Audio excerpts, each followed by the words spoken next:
Alright, next video, let's talk about Noah and Noah's Ark. And do I think that he's real or not? I want to touch on my previous video first. So, what I talked about with these aliens and what I believe they are, which is the pure consciousness of the souls realized. So we have essentially energetically created them, so they are spiritual beings.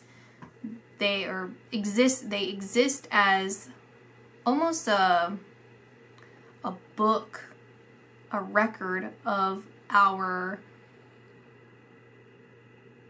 intentions. That is what a true alien is. It's that collection of the pure intentions, and it can either be good or bad. There is no in between. Energetically speaking, it only goes to one or the other. That's where it goes, and that is the creation of an alien. The aliens, since we are spiritual beings, are just that, right? They're actually even above spirit, as they are just the intentions. They're the beliefs, they're the thoughts, they're the feelings, they're the energy force, okay? They are just pretty much the energetic record of that.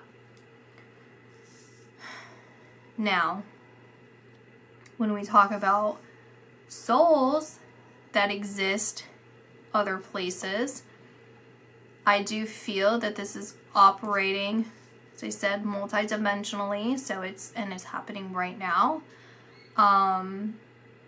We're existing simultaneously in many other places, many other ways, but it's all very similar to the way that it's reflected in this physical reality. It would be very easy to identify who we are if we somehow transported elsewhere. Okay? I'm pulled to wanting to use the terminology interdimensional beings. And interdimensional beings, I feel, are somewhere in between other planets. They would be the ones existing within space. And they are able to reach into physical reality through many different ways. But they exist outside of this reality. And they can travel, obviously, interdimensionally through different dimensions. And they have more knowledge than obviously we do here on Earth. But I feel like they're more observers than they are interacting with us, right? And so, in theory, yeah, we could call them aliens, but that, what I told you in the last video, is what I truly believe is the what we would consider to be the true alien. Okay. Sorry, I forgot. I scribbled on that. So I want to talk about Noah from Noah's Ark, because I never ascribed to whether or not he was real. I guess I was just one of those annoying people that never read the Bible and just kind of assumed that it would be a bunch of parables or something in order to teach people. And you know, I still feel this way. I know I have not read the Bible, but I feel this spiritually. I do feel this, that there is some manipulation throughout the Bible in order to control the population, the general population. Okay, and it's the same thing with secret societies. And so yeah, I do believe that. But I do feel there's a lot of enlightening messages in the Bible. I'm picking this up, as I said, like psychically I'm picking this up. And you know, it would have very spiritual significance to the reader. So as you read it, it will be touching your soul and awakening and enlightening your soul in ways that you know, it would be life-changing, because it would speak to you on a deep level. So from these past readings and just all of this, I came to the realization, this sudden realization, that Noah is real. I believe that he's real and he existed and he did what he said he probably did, which is build an ark and put, what, like 2 of every animal? Did he take people? Let me see. He did not take people. He took like family, I think. He took his family, it feels. Who did you take, Noah? Who did you take? There are people there. There's it's not just people. It's like his neighborhood. Like he would have taken like the people around him. So his emphasis was to take all the animals, and then all the people that could come with him would come with him. And there were people around him that were also building boats, like arks or boats and everything, to save people. So there are other people who had specific roles as well in order to save people, is what I'm saying. Noah is actually from Atlantis. He is from this place, okay?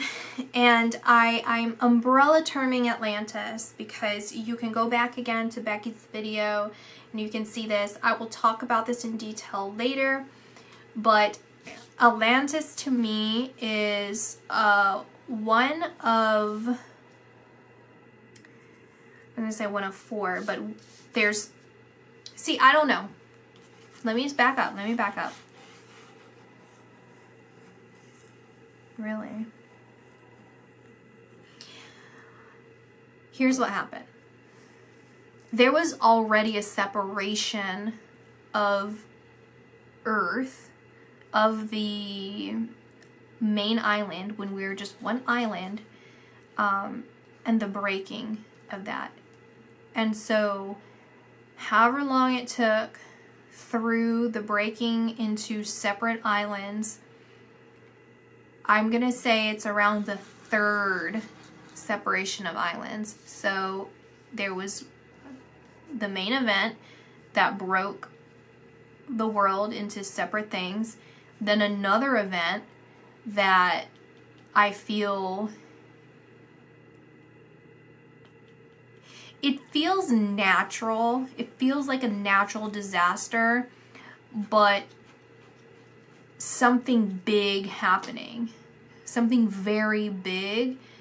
So it was like something natural on Earth that was occurring, and then something big happened during this event. So like if there were, this is an example, I don't know what I'm seeing. I'm just seeing like a bunch of trees falling down and like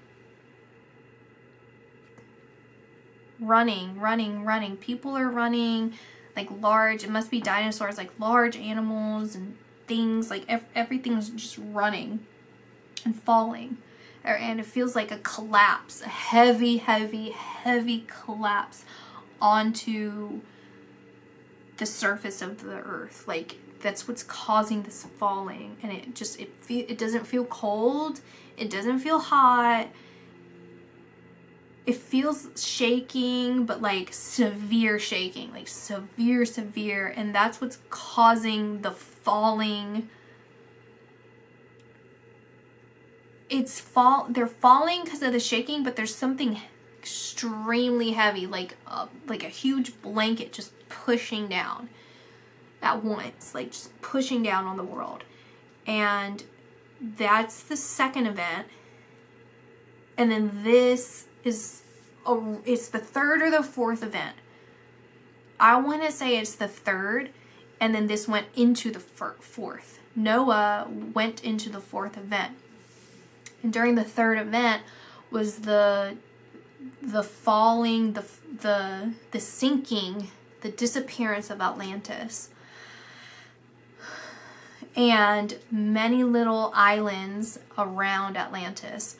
There were a few more islands that survived after this event, and they eventually perished as well. There might be one left remaining to this day, but I'm not sure. Like a few. There might be a few, or this one might have broken off into many. Okay? And Noah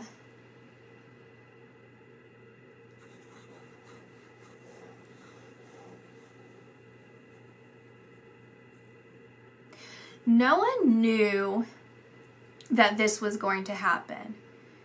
He was receiving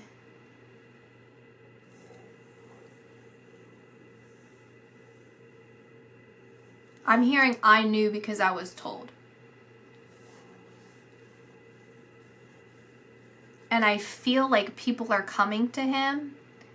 People are coming to him to tell him and to warn him. Like they're running to him. And I feel like it's like a bright day.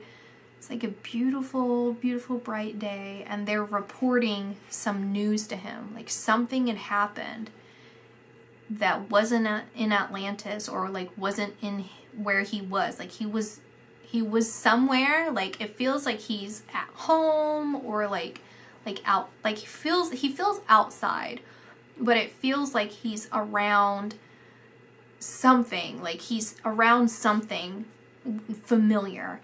And there's people, like there's males running to him, and I see their hands are up. They're running to him, hands up.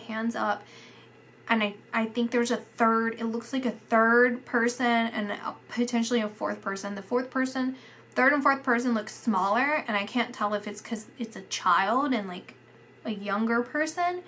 I'm like not even a teenager, like maybe like 11, 12, and then someone younger than that, or if it's because they're further away. And they're running to him, and they're telling him something. It feels very important, but it's solid information. And so he had known, like it's like if he would have had this intuitive feeling, like I have a feeling something's going to happen. I feel like I'm getting some sort of divine message from, it feels as if this is during the time, it's after demigods existed. And I feel the demigods are demonic entities, okay? Those are demonic entities, interdimensional beings of the demonic side, the psychopathic side, that came in and bred with human beings. And they came in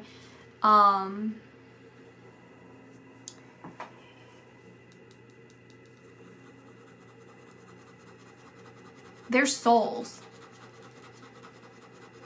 These souls are these demigods are okay, I need to take a pause on that. I will talk about that completely separate, okay? But Noah received some sort of divine message from a pure, like a heavenly, I mean, I'm hearing heavenly. I feel this is their perception, that it was heavenly. They felt it was heavenly. And it definitely is, but in what it is truly, it's a interdimensional being that wants, it is heavenly, okay? It is heavenly. But who they heard it from, this being exists, okay? But it wasn't God, okay? It wasn't God. It was like, I'll make another video about angels and demons, but essentially it was a collective force of heightened angelic beings. So when I speak to angelic realm, so it's this collective of these enlightened beings that want the best for us, and they told him this. They told him this. And why they told him this is because they felt that he was, it's a multitude of things. They felt he was ready to do this. This is what he was tasked out to do in that lifetime. They knew he was the best one for this. And I feel in that lifetime he had options. Obviously not to listen, but I mean, before he set out, before he incarnated as Noah, he had options of how he was going to contribute to the saving of the remains of Atlantis. And it could have gone many different ways for him. He could have helped whoever would have built the ark. He could have, I'm seeing like something like long and it seems wooden, long and wooden, very long, like almost like a bridge, really, really long, extremely heavy. Like this could not be moved by one person. Like it's extremely heavy, and even like the lumber for one of these, like it's like that and that. Like it's just stacked and stacked and stacked. And a person, like if a person was laying here, would be like that.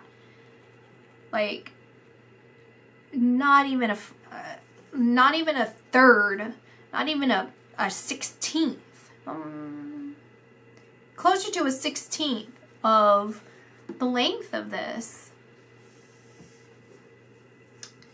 I'm just gonna say that because I don't know what that means. And maybe someone else can be able to understand that. So he did what is probably said, which, I mean, that the reason I'm saying that is because that's what I'm hearing, is that is accurate. That he gathered 2 of every animal, because Atlantis at that time is a port. It's a port for all the surrounding tribes to come and gather and trade. Like it's so beautiful. Atlantis, oh my gosh, it's so beautiful. The weather is nice. It's not too hot. It's not too cold. It's just the perfect crisp air, clean air. There's water surrounding it, just the pure, clean water, like aquamarine water, just like, or turquoise, like turquoise is probably, it's like aquamarine mixed with turquoise, but closer to aquamarine. And you can see the fish within the water. You know, you if you step your foot in, the only thing that would even represent to you that, like, for you to even know that you're in the water other than feeling it, is if there were ripples. But if the water would just stay still for a moment, you wouldn't even realize that you were in the water. Like, that's how clear it is.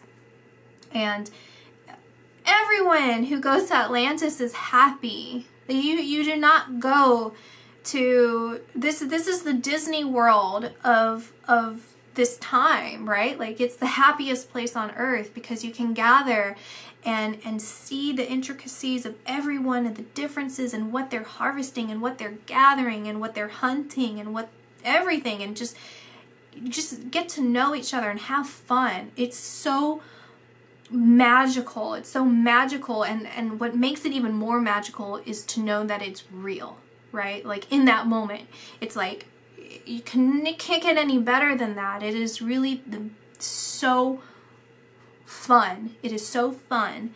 And out on the outskirts of this town of Atlantis, of that port, there are people that live there. Okay? And Noah gathered from all the people helped, you know, because everyone's bringing in these exotic animals and everyone's bringing in all of this stuff. And so collectively we helped, the world helped to bring the animals to Noah, so he can put all these exotic animals onto this ark for when this great flood occurred and decimated Atlantis. It ruined it. It sank. People died. People were gone. It wiped it out. There wasn't a way to evacuate in time for the people of Atlantis. And some people were so naive. Like, and I don't mean that in a critiquing way. It's like, how could that happen? You know, the people of Atlantis were very divine and good people. They're kind people. And so it's very difficult for them to believe, even though there were wars, which I'll get to in another video, but even though there were all these other things that were happening, when you're in Atlantis, it's just, the energy changes. It changes because of the people there. That is the Holy Land. That is truly the Holy Land, is Atlantis and the surrounding cities, because that is what that was. And the people who died really, they believed so much in the good of people. They just didn't want that to happen. And if it was going to happen, then they knew that they would reincarnate, and that they would go, like, they just pretty much put it in God's hands, essentially. You know, it's like, whatever happens, but I'm not going to be a part of it. You know, I'm not going to run from this. I'm not going to hide from this. I'm going to accept what happens to my land and to my people.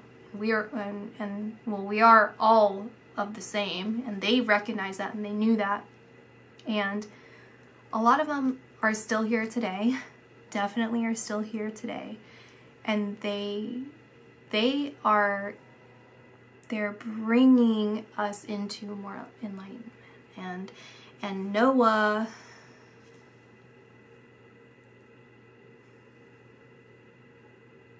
I don't think Noah's here, like, as a human being. I don't think that he incarnated here. I think he's very close to here. But see, that pulls into question of separation, which separation is a concept that's not necessarily reality, but I guess so we would say vibrationally he's close, and he's been intercepting, interdimensionally intercepting, to be spiritually close to us.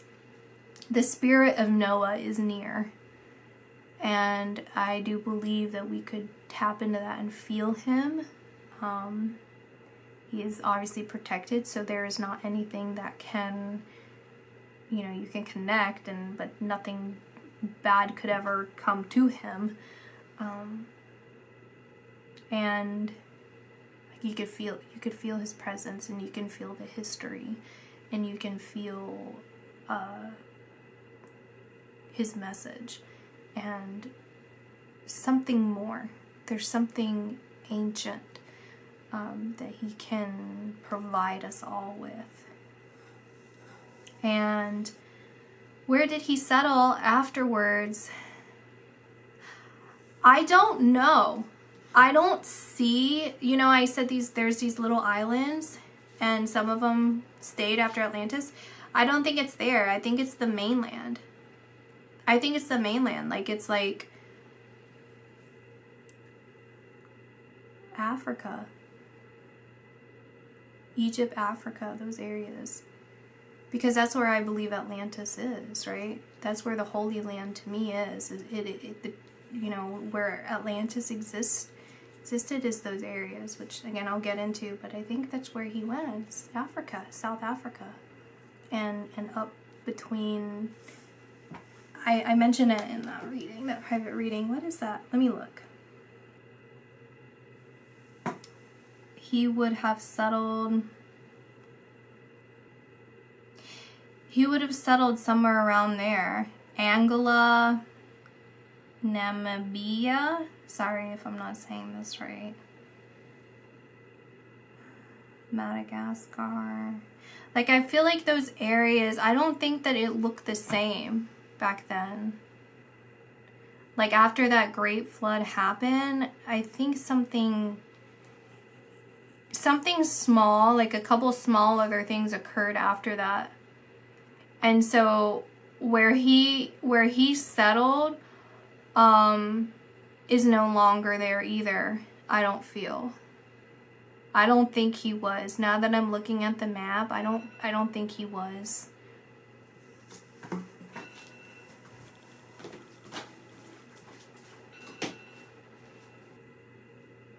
There is a possibility.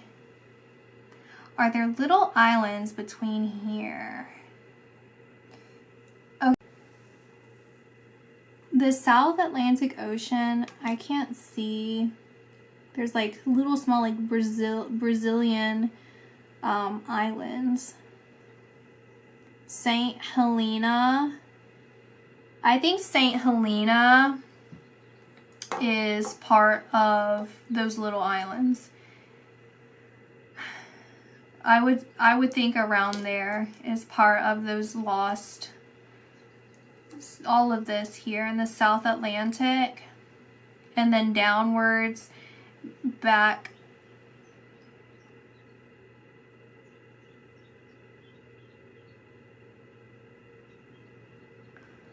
Yeah. And yeah, I'll get into it right now, and then you'll hear me repeat myself in the other video, but I think Antarctica is Atlantis. It's not Atlantis, but it was together. Like when the world was together, Atlantis was like the top. Atlantis was at the, or Antarctica, it feels like it's at the top. So this map is like inverted. And Antarctica was not that temperature, like super, super cold. It wasn't like that. And so if you look into Antarctica, like look around here in the water and you look inside Antarctica, you would find remnants, you would find relics of Atlantis, because that was the port. And that's where everyone gathered. And then all the little, like, because it looks different in my mind. The world looks different in my mind. Like, these islands, they didn't exist. But then as it, like I told you, like, I think I'm mixing it up. I'm sorry. This is probably confusing. So,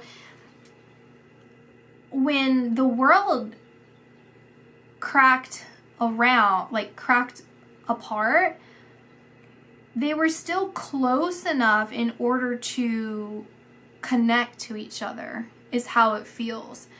So it's not like you had to travel like however long it takes, like boat by boat, to these other parts of the world. It wouldn't have taken that long. Like, I don't even know if it would have taken weeks to get to another part of the world. The majority of it should have been able to be traveled by foot. This is during Noah's time is what I'm talking about, during Noah's time. And so when I talk about the port is because it's connected, like it's by water, but then they like, maybe that's what I'm seeing here, these super, super big bridges, like man-made bridges in order to connect to other parts, like other countries, but they weren't that far apart. And there were more. Like all of this is underwater, but it's like, I feel like this was real. Like there was land here. There was land, and this was warm. Antarctica's warm. Anyway, that's my story of Noah. I'm sticking to it. Bye.